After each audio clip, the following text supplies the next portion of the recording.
دعاء النبي صلى الله عليه وسلم الذي كان يدعو الله به في كل ليلة، وربما مننا لم يدعو الله به ولا ليلة، أو ربما حتى لم يسمع عنه أو لم يعرفه. أحدثكم اليوم عن الدعاء الذي كان يدعو به رسول الله صلى الله عليه وسلم كل ليلة.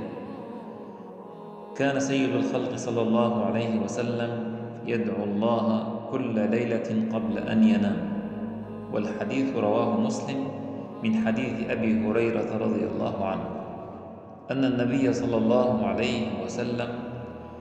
كان إذا أراد أن ينام يقول: اللهم رب السماوات السبع ورب الأرض ورب العرش العظيم، ربنا ورب كل شيء، فالق الحب والنوى،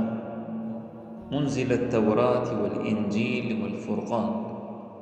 أعوذ بك اللهم من شر كل شيء أنت آخذ بناصيته،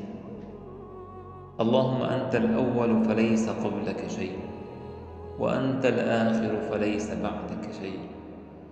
وأنت الباطن فليس دونك شيء، وأنت الظاهر فليس فوقك شيء، اقض عنا الدين وأغننا من الفقر.